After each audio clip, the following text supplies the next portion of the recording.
Buenos días. Me imagino que te suena esta frase, ¿verdad? Si eres católico, si no, no creo. Tú eres Pedro y sobre esta roca edificaré mi iglesia. ¿Te suena, verdad? Bueno, pues eso pertenece a un pasaje, exactamente este. Vamos a verlo. Aquí lo tenemos. La pregunta, bueno, lo voy a leer. Dice, yo también te digo que tú eres Pedro y sobre esta roca edificaré mi iglesia. Y las puertas del Hades no prevalecerán contra ella. Y a ti te daré las llaves del reino de los cielos, y todo lo que atares en la tierra será atado en los cielos, y todo lo que desatares en la tierra será desatado en los cielos. La pregunta ahora es, sin hacer trampa, sin que cojas la Biblia y lo leas. ¿Sabes de qué iba la conversación? ¿Conoces los versículos anteriores y posteriores? Seguramente no. Antes de empezar, ya deja claro, primero, que yo he sido católico unos 30 años. Y si hablo de la Iglesia Católica, no estoy hablando de las personas que son fieles, que creen en ella y que están dentro de ella. Entonces, no hablo de las personas que están dentro, sino de la jerarquía. Hablo del sistema, los que le han dado la forma a lo largo de los siglos, los que de verdad mueven los hilos. No la gente sincera que hace lo que le enseñan. El problema es que la religión católica utiliza estos dos versículos para asegurar que ellos son la iglesia verdadera, que Pedro fue el primer papa y que fuera de la iglesia católica no hay salvación. Y sobre todo que ellos tienen autoridad de cambiar doctrinas y mandamientos. Dentro de las creencias adventistas sabemos que dentro de la iglesia católica hay mucha gente que se va a salvar, eso lo sabemos, pero no porque estén en esa religión, sino porque lo dice la Biblia. Y es que no es la religión la que te salva, supongo que en eso estaremos de acuerdo, ¿no?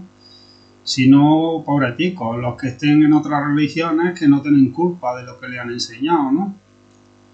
El problema real aquí es que la Iglesia Católica, durante siglos, ha omitido otros pasajes que hablan del mismo contexto.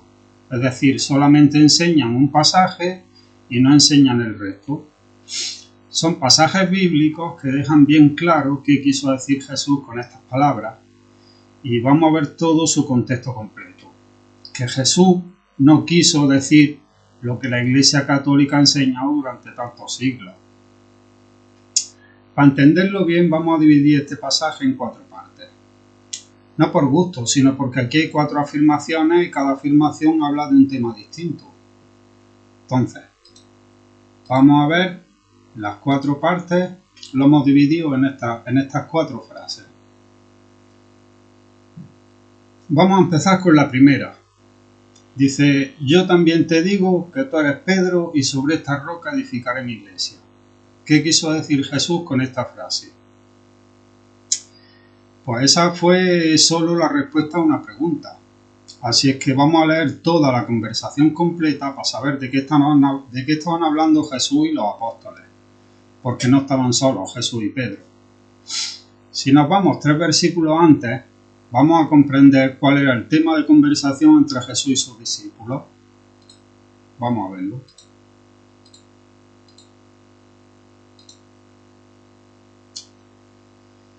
Él les dijo, ¿y vosotros quién decís que soy yo? Respondiendo Simón Pedro dijo, tú eres el Cristo, el Hijo del Dios viviente. Entonces le respondió Jesús, bienaventurado eres Simón, hijo de Jonás, porque no te lo reveló carne ni sangre, sino mi Padre que está en los cielos. Entonces, ¿a qué roca se refería Jesús sobre la cual edificaría su iglesia? Pues si lo leemos de nuevo, nos daremos cuenta que fue la declaración o confesión que hizo Pedro en el versículo 16. Tú eres el Cristo, el Hijo del Dios viviente.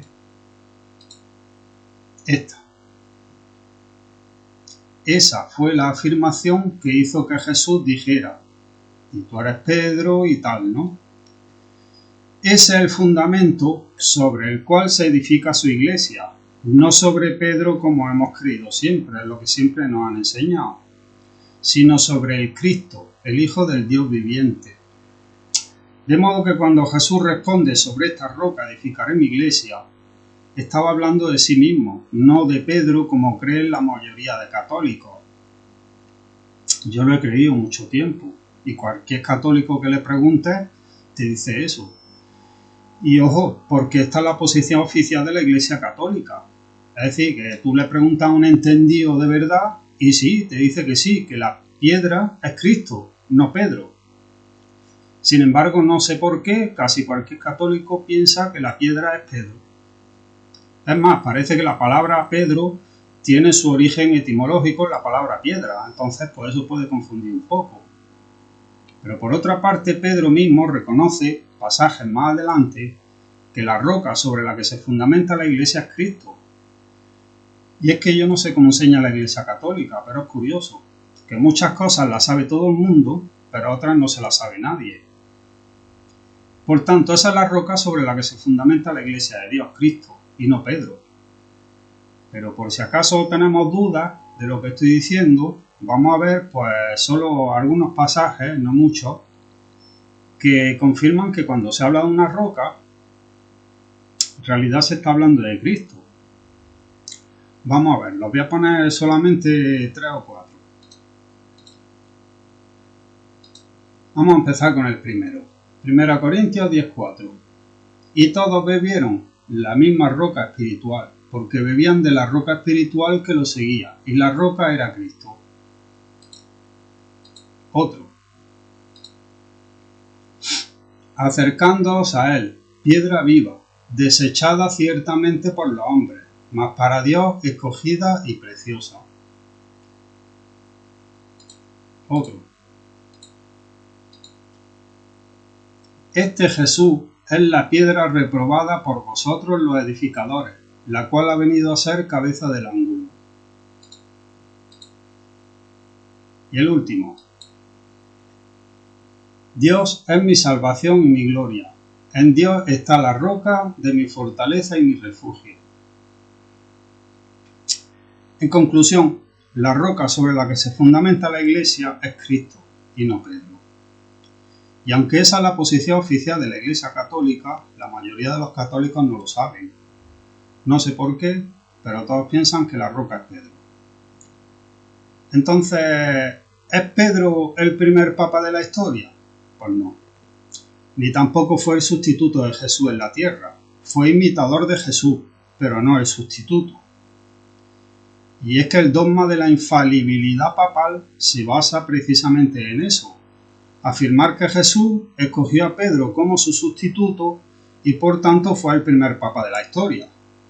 Sin embargo, la Biblia nos enseña que quien realmente sustituyó a Jesucristo tras su partida no fue Pedro, sino que fue el Espíritu Santo. Aquí vamos a ver algunos pasajes que lo enseñan bien claro. Que quien sustituyó a Jesús cuando se fue no fue Pedro, sino el Espíritu Santo. Vamos a verlo. Dice Juan 14. Si me amáis, guardad mis mandamientos, y yo rogaré al Padre, y os dará otro consolador, para que esté con vosotros para siempre, el Espíritu de verdad, el cual el mundo no puede recibir porque no le ve ni le conoce. Pero vosotros le conocéis, porque mora con vosotros, y estará en vosotros. No os dejaré huérfanos, vendré a vosotros. Vamos a ver otro. Juan 16. Pero yo os digo la verdad, os conviene que yo me vaya, porque si no me fuera, el Consolador no vendría a vosotros, mas si me fuere, os lo enviaré.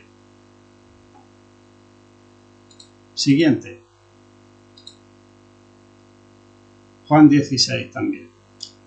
Pero cuando venga el Espíritu de verdad, Él os guiará a toda la verdad, porque no hablará por su propia cuenta, sino que hablará todo lo que oyere, y os hará saber las cosas que habrán de venir.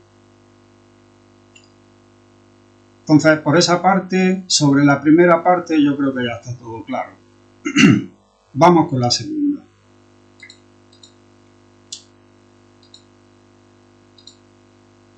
La segunda dice, Las puertas del Hades no prevalecerán contra ella. Aquí hay mucha confusión también. Pero bueno, lo vamos a ver. Nos vamos a ir al original en griego y vamos a ver qué es lo que nos encontramos.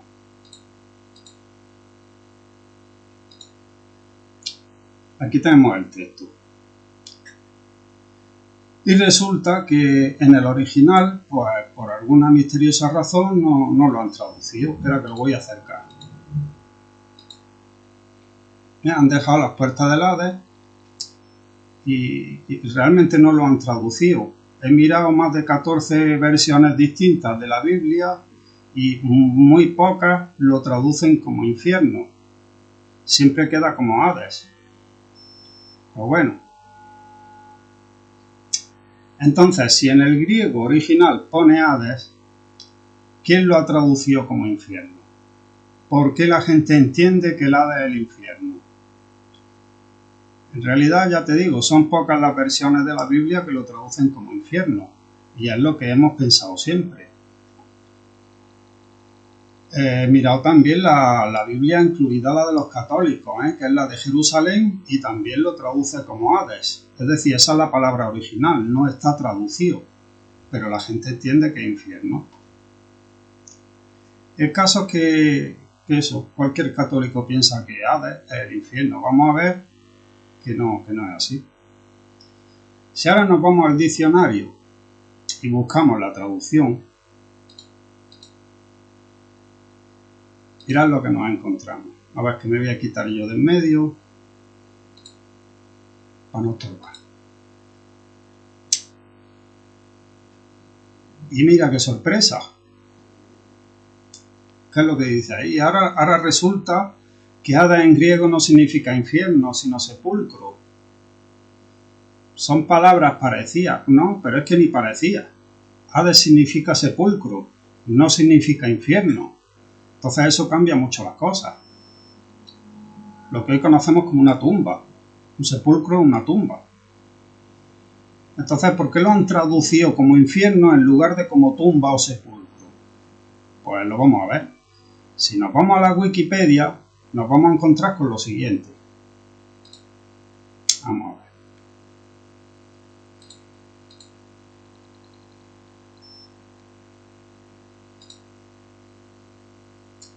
Fijaros lo que dice ahí. Esperad que lo voy a acercar un poco.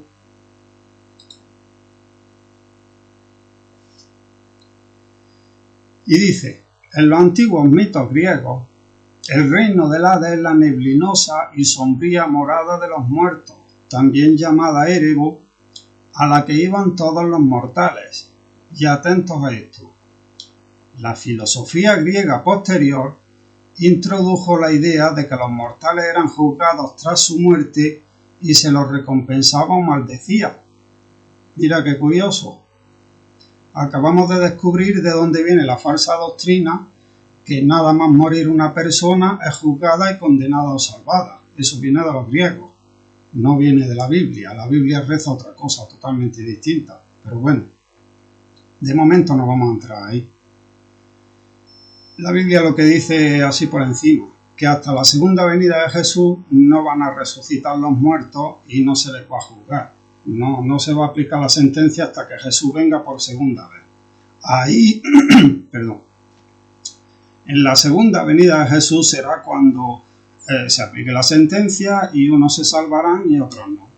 Eso de que nada más morir una persona es juzgada y va al infierno o al cielo, eso proviene de los griegos. Pero en fin, esto como un comentario aparte. Aquí lo que estamos viendo es que el Hades en realidad no es el infierno, sino el término Hades, el término griego del Hades, en la mitología griega es la morada de los muertos, en otras palabras una tumba. Que nos han dicho siempre, las puertas del Hades no prevalecerán contra su iglesia. Entienden que el infierno no podrá atacar ni destruir a la iglesia católica, cuando en realidad no tiene ningún sentido que las puertas del infierno ataquen nada. Todavía decir que el infierno atacará las puertas de la iglesia, todavía. Pero lo que la gente reza es las puertas del infierno. Es decir, la palabra infierno aquí no tiene sentido ninguno. Es verdad que Satanás y los suyos atacarán a su iglesia, pero no usando las puertas, que es lo que hemos entendido siempre. Para saber qué quiere decir exactamente la frase, tenemos que traducir la palabra Hades. Entonces, sabiendo ahora la traducción real de la palabra Hades, que es sepulcro o tumba, vamos a leer la frase de nuevo, pero con la palabra Hades traducida, y vamos a ver que ahora la frase sí tiene sentido. Espérate, vamos a ponerla tal y como viene. Las puertas del Hades no prevalecerán contra ella, contra su iglesia. Tal y como está, pues no se entiende bien. Las puertas del infierno no van a atacar a su iglesia. Aquí la tenemos tal y como está escrita en la Biblia. Ahora que sabemos la traducción, vamos a sustituir la palabra Hades por sepulcro. Esto es griego, esto no es, yo no me lo estoy inventando. Hades significa sepulcro, entonces vamos a traducirla. Vamos a sustituirla. Y vaya a ver que ahora la frase pues, recobra otro sentido. Dice, las puertas del sepulcro no prevalecerán contra ella. Eso sí tiene más sentido, ¿no? ¿Prevalecer qué es? Cuando algo está por encima, ¿no? Es decir, las puertas del sepulcro no estarán siempre encima de su iglesia. Cuando una persona está muerta, digamos, las puertas del sepulcro están por encima de esa persona. Entonces, cuando aquí está diciendo que las puertas del sepulcro no siempre estarán encima de su iglesia, ¿de qué está hablando? Aquí lo que está hablando es que un día las puertas del sepulcro serán abiertas, lo que significa que un día va a salir del sepulcro, van a resucitar. Las puertas del sepulcro serán abiertas y no prevalecerán contra su iglesia, sino que su iglesia se levantará, se pondrá por encima de las puertas del sepulcro. Aquí lo que está hablando es de la resurrección de la iglesia de Dios. Y ojo, estoy hablando de la iglesia de Dios, no la religión. Yo no estoy hablando de religiones, que no es lo mismo. Que Dios lo que fundó fue una iglesia, no una religión. Pero bueno, eso es otro tema que ya hablaremos en otro momento. Vamos a suponer que de verdad el Hades es el infierno. Vamos a suponerlo. Entonces voy a poner otra vez la frase tal y como viene.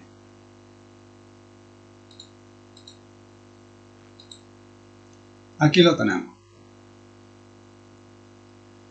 Si aquí está diciendo no el Hades, no, aquí está diciendo las puertas del Hades o las puertas del infierno.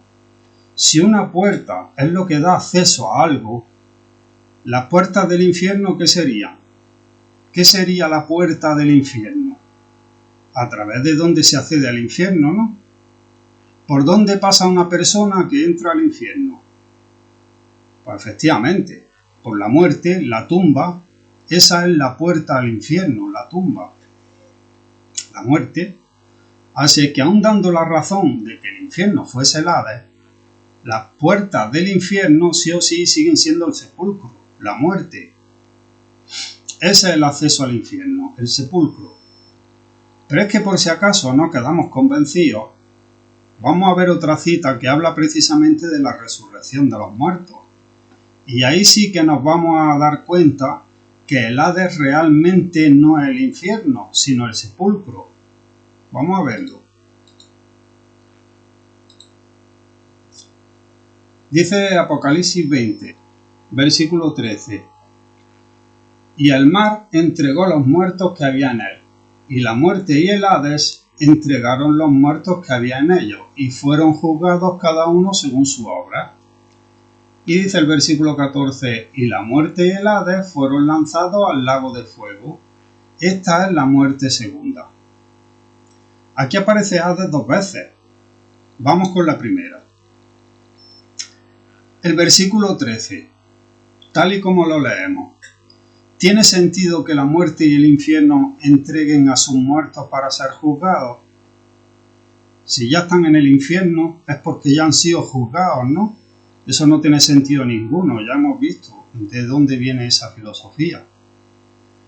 Lo que sí tiene sentido es que la muerte y el sepulcro entregaron a los muertos. Eso sí tiene más sentido. Aquí lo que está hablando es de la resurrección y el juicio final. Ahora vamos con el versículo 14. Dice, la muerte y el Hades fueron lanzados al lago de fuego. Estamos de acuerdo que el lago de fuego sí es el infierno. En eso no tenemos duda, ¿no?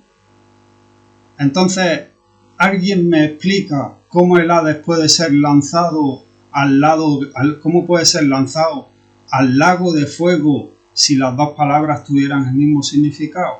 ¿Cómo puede enviar el Hades, que es el infierno, al lago de fuego, que también es el infierno? Eso no tiene sentido ninguno. Pero si nosotros traducimos correctamente la palabra Hades, la frase sí tiene mucho sentido. Es que cambia totalmente de sentido. Vamos a verlo. Aquí lo tenemos. Dice, y el mar entregó los muertos que había en él, y la muerte y el sepulcro entregaron los muertos que había en ellos, y fueron juzgados cada uno según su obra. Y la muerte y el sepulcro fueron lanzados al lago de fuego. Esta es la muerte segunda. Ahora sí tiene sentido que la muerte y el sepulcro entregaron a sus muertos para ser juzgados. Eso sí tiene sentido. Aquí lo que está hablando es del juicio final, está claro. Y la muerte y el sepulcro fueron lanzados al lago de fuego. Aquí está hablando que la muerte y por tanto el sepulcro dejarán de existir después del juicio final. Más cosas. Yo creo que sobre esta frase hay poco más que añadir. Vamos con la tercera parte. Vamos a recordar cuáles son las afirmaciones que hizo. La tercera parte. A ti te daré las llaves del reino de los cielos. Esto es otro tema en el que hay mucha confusión. Lo primero que tenemos que preguntarnos aquí es si las llaves del reino es algo literal o es un símbolo. Si es algo literal, quiero verla. Tiene que haber fotos, vídeos, tienen que estar en algún museo o algo, ¿no? Pero sabemos que eso no es literal. Sabemos que es un símbolo. Está claro. Supongo que en eso estáis de acuerdo. ¿Qué quiere decir las llaves del reino de los cielos? Simbólicamente hablando, una llave es lo que da acceso a algo, en este caso al reino de los cielos. Ese es el símbolo. Una llave permite que entres en un sitio. Pero entonces aquí, ¿qué es la llave? ¿Qué es lo que da acceso al reino de los cielos? Lo que da acceso al reino de los cielos es un conocimiento, una verdad. Y lo vamos a ver ahora para que no penséis que me estoy inventando nada. ¿Cuál conocimiento? ¿Cuál verdad es esa llave? Pues fácil. El hecho de que Jesús murió por nosotros y que si nos bautizamos y pedimos perdón por nuestros pecados, Él nos perdona. Ese es el conocimiento que se le dio a ellos como apóstoles. Esa fue la llave. Esa verdad era la llave. Esa verdad era la que se debía de proclamar. Y al proclamar ese perdón de los pecados, eso permitía y permite que una persona entre en el reino de los cielos. Porque durante siglos se le ha hecho creer a todo el mundo que el perdón de los pecados había que comprarlo mediante indulgencia. Y hoy se sigue haciendo, que es lo más grave. Las misas por los muertos hay que pagarlas. Vamos, un disparate. Ya estamos viendo que no es así. Para que veáis que esto no me lo invento y que esto no es interpretación mía, vamos a ver este pasaje. Lucas 11:52. Dicéis de vosotros, intérpretes de la ley, porque habéis quitado la llave del conocimiento. Vosotros mismos no entrasteis y a los que entraban se lo impedisteis.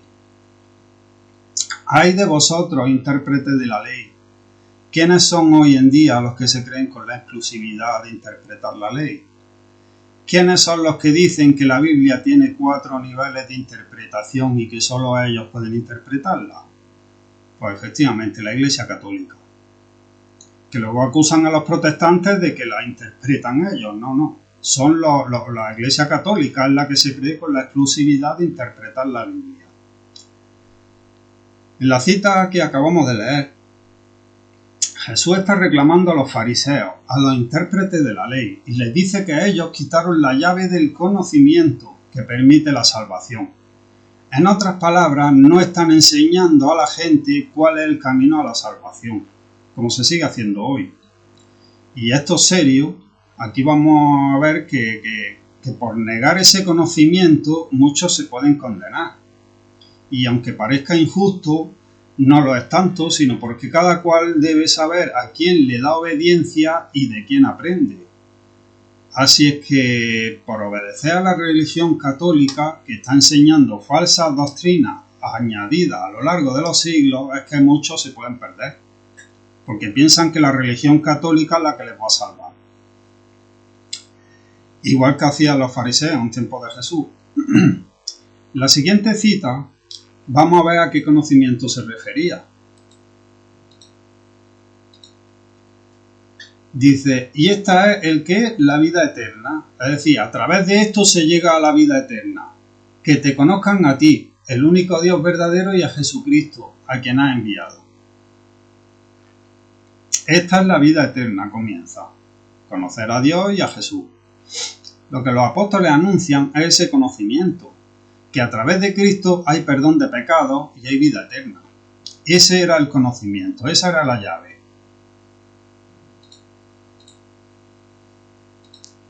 Aquí tenemos otra cita, Lucas 24. Y él les dijo, así está escrito, y así fue necesario que el Cristo padeciese y resucitase de los muertos al tercer día, y que se predicase en su nombre el arrepentimiento y el perdón de pecados en todas las naciones, comenzando desde Jerusalén. El arrepentimiento y el perdón de los pecados. Eso es lo que quiere decir, a ti te daré las llaves. ¿Qué llaves? Las del conocimiento que permite salvarte. Aquí voy a poner otro pasaje que demuestra que el conocimiento correcto es lo que permite la salvación. Ese conocimiento es la llave del reino de los cielos. Vamos a verlo. ¿Qué dice Oseas 4:6? Dice, mi pueblo fue destruido porque le faltó conocimiento. Por cuanto desechaste el conocimiento, yo te echaré del sacerdocio. Y porque olvidaste la ley de tu Dios, también yo me olvidaré de tus hijos. Aquí lo vemos. Por falta de conocimiento pereció mi pueblo. Y curiosamente, hace muchos siglos que la Iglesia Católica se olvidó de su ley, eliminando un mandamiento y sustituyendo otro, y enseñando a la gente desde el siglo IV a través de Constantino que ellos tienen autoridad de eliminar mandamientos o cambiarlos. En otro de los vídeos de este mismo canal se demuestra con pruebas que además la aporta la misma religión católica, que la Iglesia Católica se creyó con autoridad de cambiar un mandamiento y sustituir otro, concretamente el sábado por el domingo. Y ellos no tienen esa autoridad.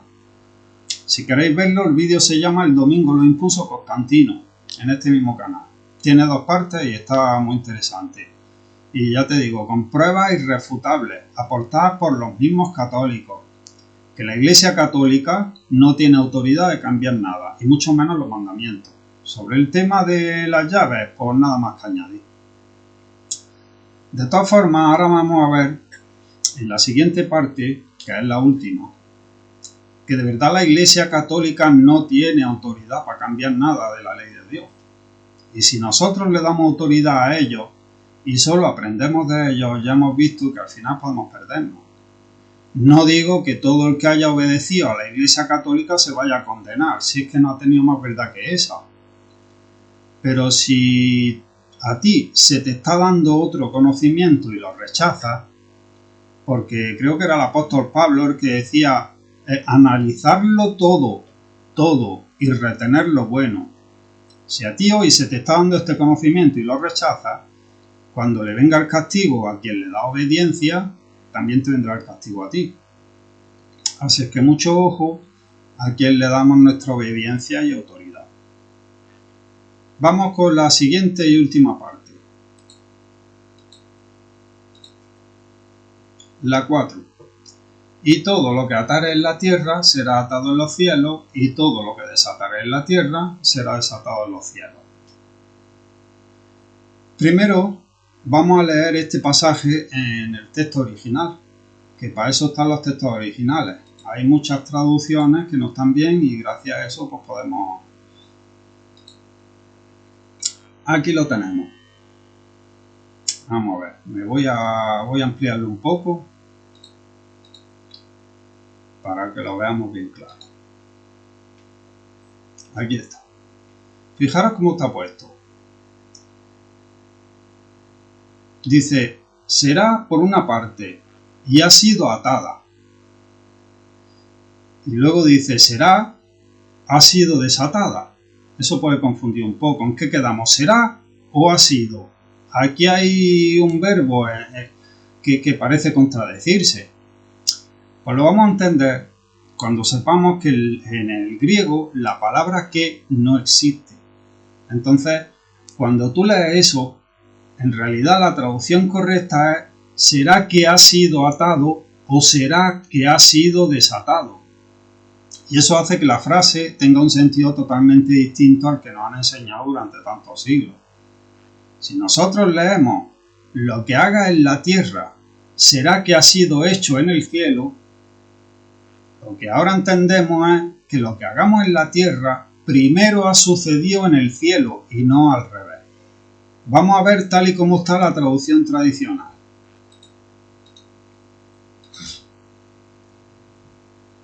Y todo lo que atare en la tierra será atado en los cielos, y todo lo que desatare en la tierra será desatado en los cielos. Aquí parece que primero se hace en la tierra y en el cielo obedecen. Ahora vamos a ver la traducción con el original, tal y como está traducido. Es decir, aquí estamos hablando de griego, aquí yo no me estoy inventando nada.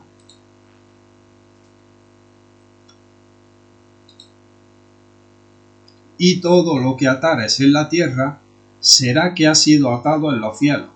Y todo lo que desatares en la tierra será que ha sido desatado en los cielos. ¿Veis la diferencia? En otras palabras, primero sucede en el cielo y luego se refleja en la tierra. No sé si os suena esto y además encaja perfectamente con hágase tu voluntad así en la tierra como en el cielo. Curioso, ¿no? Entonces queda más que demostrado que lo que hemos oído siempre, lo que ate en la tierra será atado en el cielo, en realidad no está dando ninguna autoridad a la Iglesia de hacer en la tierra y arriba en el cielo tienen que obedecer. Esto es lo que hace que los católicos le den autoridad a la Iglesia y crean que ellos pueden cambiar el sábado por el domingo, pueden eliminar un mandamiento y pueden hacer lo que quieran y arriba en el cielo obedecen. Porque creen que Dios le dio autoridad a Pedro para hacer y deshacer, cuando en realidad es al revés. Según la traducción correcta, son los apóstoles los que tienen que hacer en la tierra lo que ya ha sido hecho en el cielo. Ahora quiero enseñaros un pasaje que, aunque dice lo mismo, apenas pocos católicos sueltos lo conocen.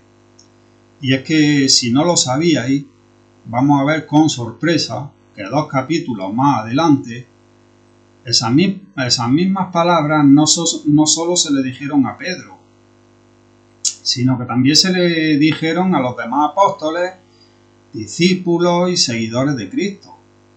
Y esto pues le va a chocar a muchos. Esto que os voy a enseñar demuestra que Pedro y sus sucesores no tenían la supremacía de atar y desatar arriba en el cielo, porque si eso fuera así, todos los católicos que se consideran descendientes, entre comillas, de los apóstoles, también tendrían el poder de cambiar doctrina en la Iglesia. Y sabemos que eso no es así, sino que ese poder solo se lo atribuyen al Papa. Vamos a verlo y vais a entender de lo que estoy hablando.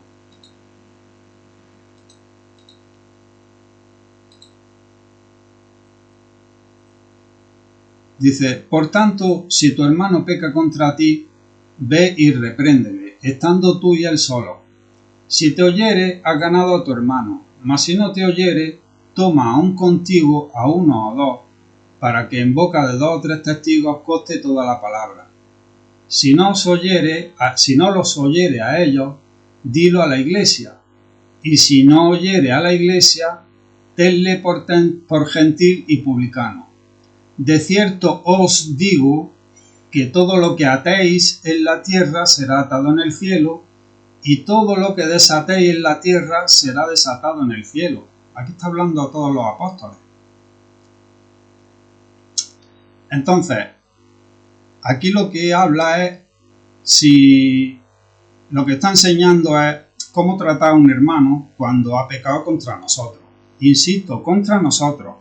Si peca contra Dios, a quien debe pedir perdón es a Dios.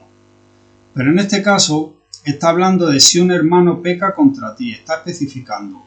Lo primero que nos dice es que hablemos con él. Si no escucha, que lo llevemos delante de uno o dos testigos. Y si aún así no escucha, que lo presentemos delante de la iglesia. Y entonces Jesús termina con la frase que ya conocemos. De cierto os digo que todo lo que atéis en la tierra, fijaros que ahora habla en plural, será que ha sido atado en el cielo. Y todo lo que desatéis en la tierra, será que ha sido desatado en el cielo. Entonces aquí viene la pregunta clave. ¿Esto significa que Dios está esperando a ver qué decide la iglesia para luego atarlo o desatarlo en el cielo? No, ni mucho menos. Dios no está indeciso, esperando a ver qué decimos nosotros para luego actuar, ¿no?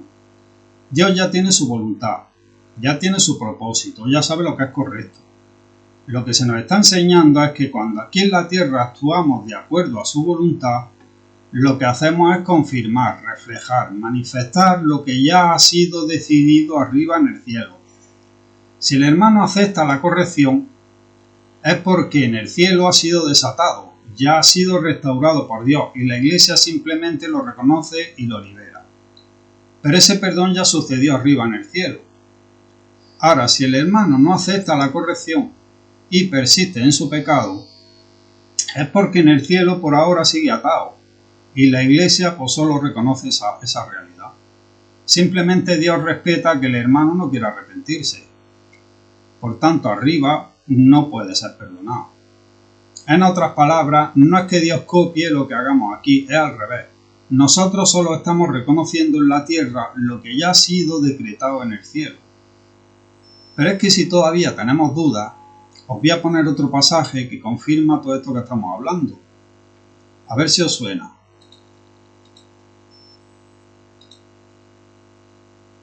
Soportando unos a otros y perdonándoos unos a otros si alguno tuviere queja contra otro.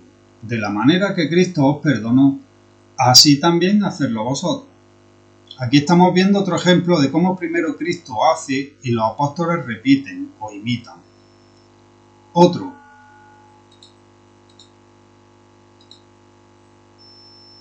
Un mandamiento nuevo os doy, que os améis los unos a los otros como yo os he amado, que también os améis los unos a otros. Aquí, aunque Jesús todavía estaba en la tierra, vemos como primero Él da ejemplo y los apóstoles lo imitan, nunca al revés. Y para terminar, os voy a hacer recordar lo que una y otra vez se nos pide, a ver si os suena este texto. Venga tu reino, hágase tu voluntad como en el cielo, así también en la tierra. Esto es parte del Padre Nuestro. ¿Lo veis? Hágase tu voluntad como se hace en el cielo, así tenemos que hacer en la tierra. Y nunca al revés. Así es que olvidaos de que aquí nadie en la tierra puede hacer algo que arriba en el cielo se vaya a repetir u obedecer. Por tanto, nadie tiene el poder de hacer y deshacer en la tierra esperando que arriba en el cielo vayan a imitarnos ni a obedecer leyes de hombres. En el universo quien manda es Dios y no el hombre.